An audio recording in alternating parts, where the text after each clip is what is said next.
everybody. Guys, thanks for joining us this morning early. As we've told quite a few of you, Dirk's got a very tight schedule while he's in town before he heads up to the hall. So we'll need to put a hard cap on this at some point, probably around 10 o'clock. But Dirk is here to meet with you guys until then. So we'll open with statements. And then Alan and Mike have roving microphones, or Alan and Dave have roving microphones. And so if you want to wait on one of those, that'd be great, because we are streaming this. So again, appreciate it, Dirk. Big time. Now, I will turn it over to you. Well, thank you. I'll keep this brief, my statement. I'm sure you guys have plenty of questions. Thanks for coming this morning. This is a big week. I can't believe it's actually here.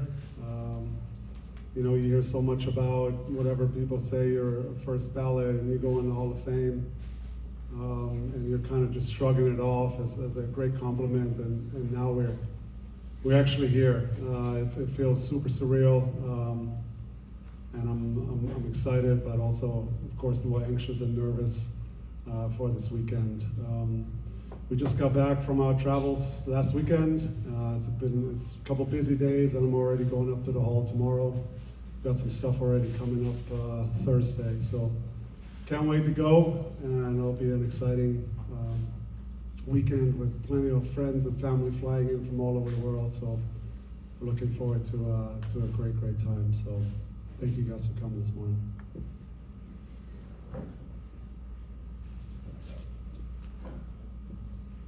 Wayne Price, math.com. Dirk, have you allowed yourself to think ahead to that day when they're going to put the jacket on your shoulders? Is that what that moment would be like? Yeah, I mean, it's like I said, I just cannot believe that. First of all, it's 4 years already. I'm out of the league, and now the time has already come that I'm going in, and I think the whole weekend will be sort of surreal. And I think, you know, at some point, you know, I always got to kind of stop. You know, I know the itinerary is packed every minute probably, and I just got to make sure sometimes I stop and reflect a little bit and really still enjoy what's going on.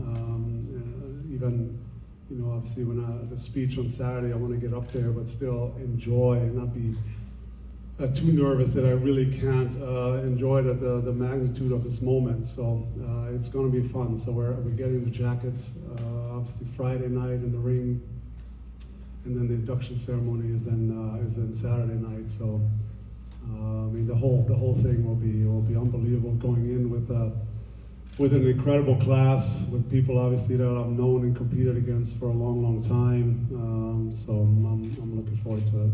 Tell us what that fitting process was for your jacket, because I understand the Dallas company made the Hall of Fame jacket. Yes, they did. So we did all that in Houston during the Final Four when we first got announced, and we got invited, and we got to go to the semifinals game, and yeah, it was a super cool moment. We all got to walk in this room, and there were all these stations. You get fitted for your ring and your jacket, and when I went up to get my jacket, they're like, "Mavs in the house." Like, what are you talking about? You know, like, we're from Dallas, we're a Dallas company, and so that was a cool moment. And you know, I have my Mavs logos in my jacket, so I can't wait to see it. Hey Dirk, Jason Winnick of Dallas Sports Source. Back in June of 1998, you were acquired by the Mavericks along with Steve Nash. You ended up landing in Dallas in an area, in a city that you like probably felt like you were landing in the land of Oz. What was it like making the adjustment to coming to America, experiencing the culture shock, and adapting to America and being able to launch your career? Yeah, I mean, I think I've said it a lot of times that it was hard for me back then. In a way, the last 20-something years, the world's gone a lot smaller with internet, with social media, but back then you just couldn't hop on Google and see what it's like in Texas. So I had no idea really what to expect, and it was a hard time. First, it was a little bit of a language barrier, and then of course there was the lockout year that came on top of it, and then the game was so different. So I had a hard time adjusting my first season, and the language barrier was stuff that it was so tough that at times I didn't really want to say anything. I just was super quiet and was just trying to learn as much as I could on the fly. And I'll always remember this one time I didn't practice my first year. I think I was banged up, and we had Hot Rod Williams at the time, and he sat next to me. And the entire hour and a half, he talked to me and tried to teach me something. I didn't understand a word he said because of his Louisiana accent, and so that kind of sums up, I think, my first year here. I was just trying to learn stuff and on the fly, on the go, within like 5-6 games a week, and I mean it was a tough time. But once I came back, then that summer was big for me. I played summer league, I played international ball, I played the '99 European Championships, and then I came back for a full season. And I had my apartment lined up at that point. Then I got a car, and just everything was coming together smoothly off the court. And then I was able to also feel a lot better on the court. Dirk, Joe Reagan from WFA TV. Hey Dirk, first of all I want to say thanks for bringing the championship, and I've been here for 20 years, man. That's the only one we've gotten in the Big Four, so thank you, first of all. Thank you. I'm curious, when you went back and were preparing for your speech, what that process was like, and was there one memory in particular that flooded back when you were working on that speech? I mean, I know the championship's obvious, but a particular memory about something that flowed back to you. I've been working basically off and on the speech for the last couple months, ever since, of course, I heard that I'm going in. And it's kind of like at the beginning, you kind of sit down and you write some people down that you don't want to forget, and then you write down some memories. And then you kind of left it alone for a few weeks, and we traveled a lot, and then I kind of came back to it again and maybe wrote some other thoughts down. But at the end of the day, for me, it's just another thank you speech. To me, I'm so thankful to all these people that have helped me along the way, and so that's what I will look at it. I'm not going to tell that many stories. It's more to me about at the biggest stage, giving thanks to all the people that were involved in my career. And what was funny to reflect on was really a little bit of my childhood. When I speak to my parents and my sister, obviously, I think I will get a little emotional. Stuff that they've done and put their lives on hold at the time, and drove me from one event, from tennis to handball to basketball, and so that what they've done, and then obviously Holger, meeting him at age 15, and some of the workouts we were doing. I think those were besides the championship, and of course the big moments. Those were some of the coolest reflections. Hey Dirk, Pat Doney with NBC5 here in Dallas. As you reflect, talking about reflecting now, with the positionless NBA that we're living in now, that was brand new when you were doing that. It seemed, the big man shooting and all that.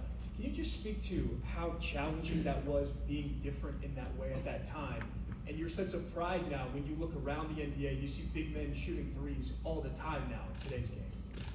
Yeah, I think the game has evolved so much since I first got in the league. In the 90s, it was still a physical league. The 4s and 5s are all bangers and rebounders. There's a few outliers, but most of all, there was the 4s and 5s of big guys and defenders and rebounders.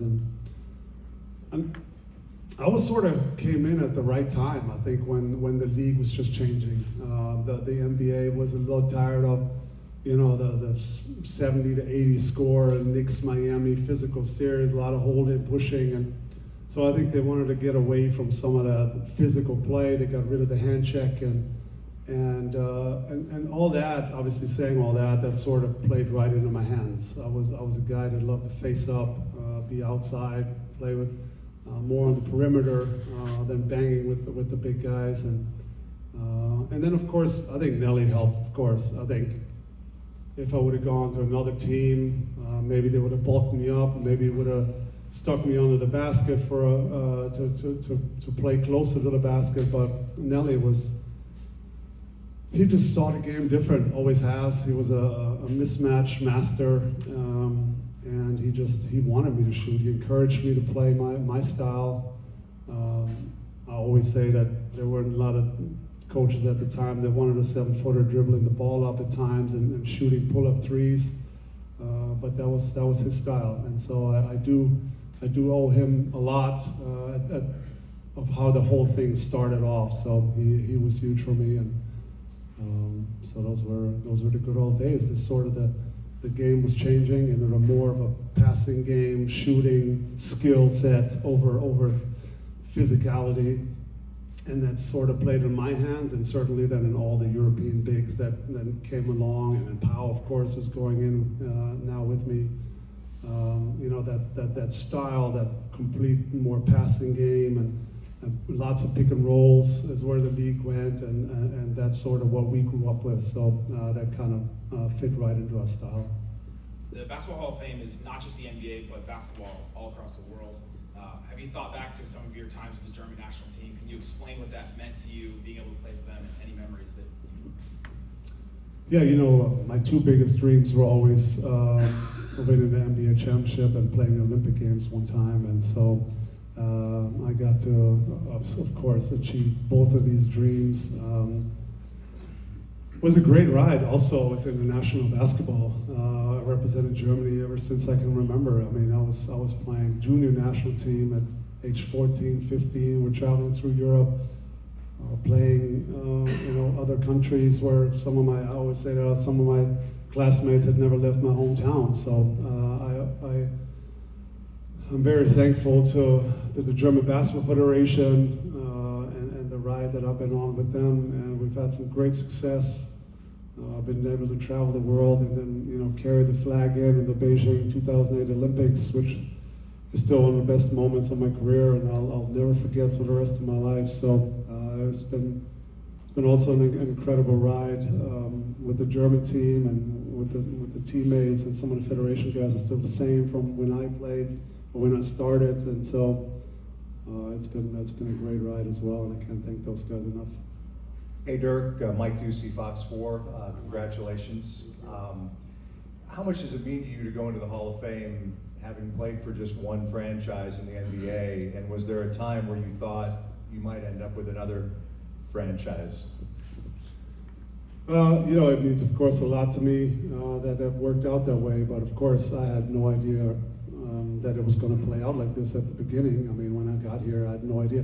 I wasn't even sure whether I'd stay my whole rookie season, my whole rookie contract, the way things were going in year one. I was struggling a bit. I think it's normal to have some doubts. Hey, should I go back to Europe, or should I have done this and that? And then, Mark just buying the team my second year, and he being my number one supporter, and then of course us getting better, and the city getting more and more excited about the Mavs basketball, because the 90s, as we all know, were a tough decade for the Mavs fans, and so the early 2000s, I always said it was some of the best times when we changed the reputation around here of Mavs basketball again, and put with Mark behind the team, and created that hype, and build a new arena, and so those were some of the most fun years I've had playing for the Mavericks, when Steve, Mike, and I, of course, were getting better, and then that was just a great time. All of a sudden, people were starting to recognize us around town, where my rookie year we'd go in a bar and have a burger afterwards, and nobody knew who we were, and then it was a fun transition there for us, and so saying all that, of course, I wanted to finish my career here and make it work. But then, of course, there was disappointments. But I still always said, hey, I want to make this work. I would love to bring a championship to the city, a basketball championship that's never been achieved here in the city, and so. I really wasn't a free agent until 2010, before I obviously signed a big franchise deal for 6 years. And so in 2010, I met with Mark, and really had no other offers. I never really listened around, but that meeting I will never forget. I went to Mark's house, and we just sat there and both shared emotions, shared stories from the past, 11 years, what it's been, and we both got emotional.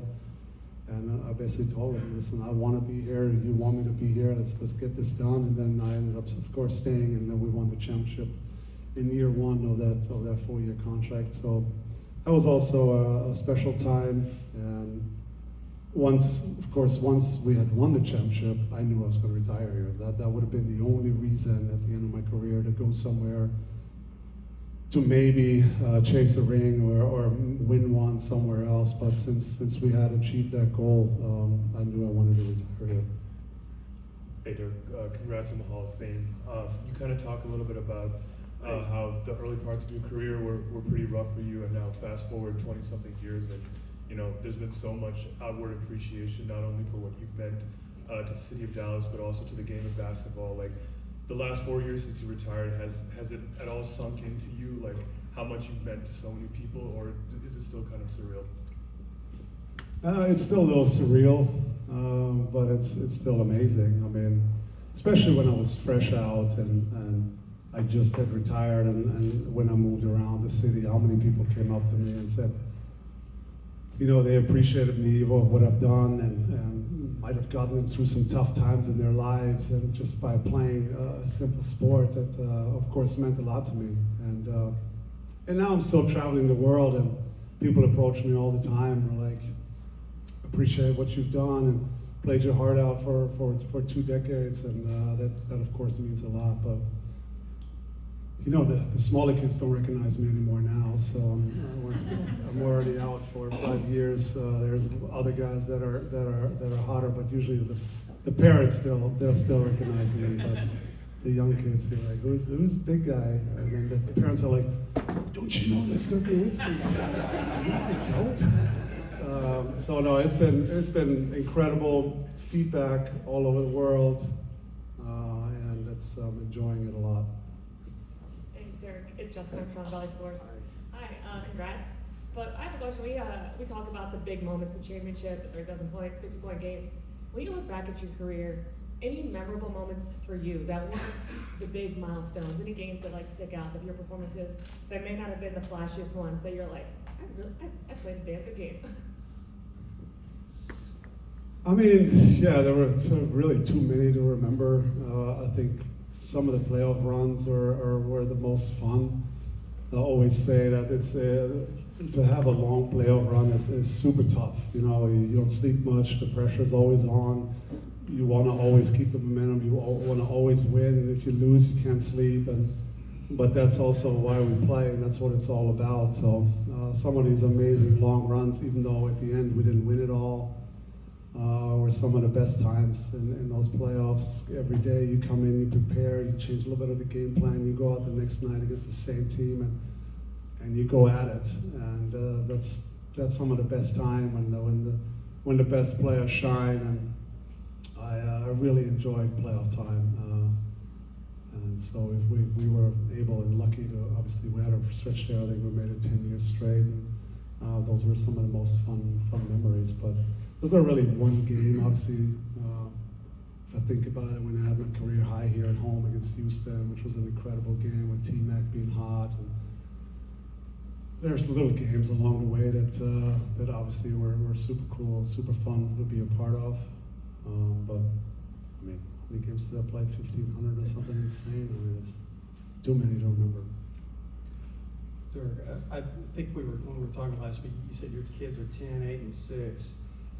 And they've been through to these various ceremonies. I think it was Max who helped push the button.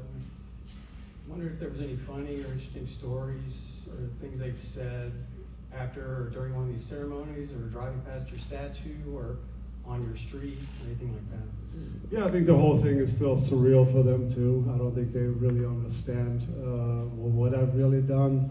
They always say, you know, they always watch me towards the end of my career, and all they know is, Papa, you were so slow. And I gotta go to YouTube, and it's all grainy still, the films. But I try to pull up some stuff from the early 2000s, but they're not really having it. But yeah, I mean, they're still young. I think my daughter understands the most. She's 10 now, and I think she's mostly embarrassed about the whole hoopla, or when people recognize me when we travel, and she goes, "Oh God," and she just walks the other way. She's a shy kid that just doesn't like all when we get all the attention and as a family. And So she understands most. I'm not really sure they understand this Hall of Fame weekend. I mean, they keep saying we're going to Massachusetts, right? But they don't really understand what it means, I guess, especially the boys. But, 10, 20 years down the line, it'd be so cool to go there again and see my space or whatever and see my name there.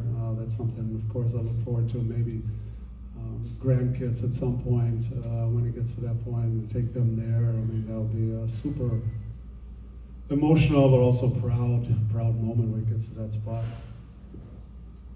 Dirk, Landon with LandonBuford.com. I was with Jamal Crawford last week, and then also got that trip as well. I know you have history with both of those. Jamal said your final game at home was a movie. Obviously, he had to go get his phone to put the ceremony, and Detlef was in the building as well. Just your thoughts about just favorite first facing Detlef for the first time in Seattle, and then also that final game against Jamal Crawford. Yeah, my first game was a crazy memory. Probably one of the worst games I played as an NBA player. Just the magnitude of the moment, it was just overwhelming it all. I'm changing in the locker room all of a sudden, Stevie's standing right there looking at me. I'm like, what are these people doing here in the locker room? Like, this is the players getting ready. It's just, everything was so different that the whole pregame warm-up as I knew it was completely different. And then meeting Detlef before the game, we took a picture at the jump circle, and I mean, I was like, the whole thing was I'm in a movie myself, and it was really hard to kind of just focus on basketball. I was so nervous and anxious, and but also a great memory. But that was my first game. It was probably one of the worst games that I played. And my last game, of course, last home game, I'll never forget. I'll never forget what the Mavericks did for me. Flying in my heroes as a surprise. Then us winning the game, Jamal going off I got a lot of respect for him, how he handled himself, how he's the player he is and was. So that was just a super fun atmosphere all night.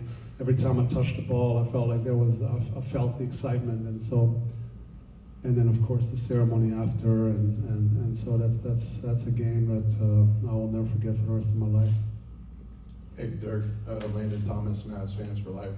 You have two presenters, Steve Nash, Jason Kidd. Just walk us through the process of choosing two instead of one, and how do those players, how much they meant to you? So I actually wanted three. I wanted Nilla to be there as well. Fortunately, he can't make it. And so that left me with two Hall of Famers. Obviously, the presenters have to be Hall of Famers, and the two I played with are still great friends of mine. So it was that was a no-brainer. And I kind of asked both, hey, do you guys mind sitting on the stage? I mean, as a presenter, you don't really have to do anything. I mean, they would have come for me anyways. Now they just sit there behind me instead of in front of me. But super honored, obviously, that they both agreed to come, and I know they both have families and busy schedule in the summer, and so it means a lot that both are coming. I'm still super close with both, obviously. Jay Kidd I see all the time. With Steve, we travel now. We bring our families together all the time, and so both mean a lot to me, meant a lot to me during my career. So I'll be excited to see them and spend some time with them this weekend, and I'm just honored that they say yes. Hey Dirk, Cash Soroy, the Well Created Productions. Obviously, you mentioned what fans mean to you, that you might not be able to mention in the speech. You know what your speech is going to be like now. Knowing how emotional you got after winning the championship, what do you set the over-under at in number of times you lose it during your speech? Good question. By the way, you made me look a fool for a lot of years, being a clown on the Jumbotron, so thanks for that. I mean, I'm hoping that I won't get that much, if I have sort of my script in mind, and, you want to kind of remind yourself, okay, what's next? Don't forget anybody. Like I forgot my sister at Jersey retirement, of course. I mean, that's I can't let anything like that happen this weekend, and so we'll see. I mean, these things are sort of hard to plan with, and of course my speech is sort of set, but I really don't want to stare at the teleprompter the entire night. Some stuff will be spontaneous. Of course, I have sort of planned what I want to say to everybody, but some stuff will just come out and be spontaneous in the moment, and then I'm sure there'll also be some emotions involved. But overall, hopefully I can sort of stick to the plan and execute pretty well. But so leading up, I watched a few inductions, of course, from my friends. I rewatched Steve and Jay Kidd, and I watched Timmy Duncan, and the first thing he goes up there and says, man, I played a lot of Game 7s, but I'm actually more nervous now than any Game 7 ever. And I sort of feel the same way. Obviously, I'm not huge in public speaking. I'm not huge in being in the limelight, so I feel the same way. I've been super nervous leading up to this, now the last few weeks already, so I'm gonna try to hold it together and hopefully just execute and really just express that I'm extremely grateful to everybody who's been involved in my career. Really, that's all I want. A couple more, and then we got to get Dirk out of here. Hi, Dirk. Hi. TamaraMavs.com. I think when I look back at your career, one of the highlights a lot of people may not know is that you would get thousands and thousands of fan mail over and over, and you would sign every last one in the office. You'd be there late at night. Where did that passion for doing that come from? Well, I think, the Mavs have always done a good job from the beginning when I got here, and say, the community plays a big role in us being successful. The community supports us, and we need to take care of fans and the community. And so we've done community outreach events from the beginning, and that's how you sort of are raised into this league. That it means a lot for the fans to come out and support, and so you need to learn at events, at fan mail, whatever the case may be, to pay that back and pay that respect back, and the love and the support that you get from the fans. And so, yeah, I took fan mail serious. Always try to make it to the office every couple of weeks. Sometimes, of course, it was harder than other times, but I always try to do fan mail and talk to Lisa in the office or people on the business side that I don't get to see much or interact much during the season. So I always enjoy my time. Hi, Dirk. Reagan Elam here with 97.9 The Beat, the #1 hip-hop station in DFW. You already know. Yes. Congratulations on such a remarkable, inspiring career. What would the Hall of Famer Dirk tell the rookie Dirk in times of being unsure of yourself and, you're just being here right now accepting this honor? Yeah, I mean, at the end of the day, it was just what I was doing, and that's, keep pushing. I think it's normal when things don't go well to have doubts, and especially I'm not the most positive guy. So in my first couple of years, of course, there were some doubts. Did I make the right decision? Should I have gone to college? Should I have stayed in Europe? But at the end of the day, just keep pushing, put your head down, and really focus on what you can control. You can't control playing time and all that other stuff, but you can control how hard you work and the effort you put in. Do you come to practice early? Do you leave late? Are you really giving everything you got to this? And so that's what I would tell myself. Keep doing that.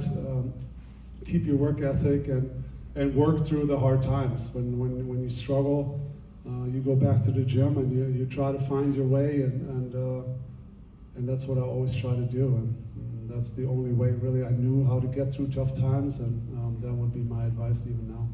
And at the time I didn't even know what I was doing. I was just, I gotta make this work.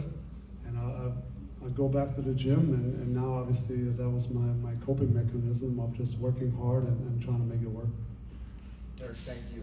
Thank you, everybody, for Oh, being here. thank you guys, Appreciate thank you you. being out here. Yeah. Good to see everybody. Hopefully we'll see you down the road. Appreciate it.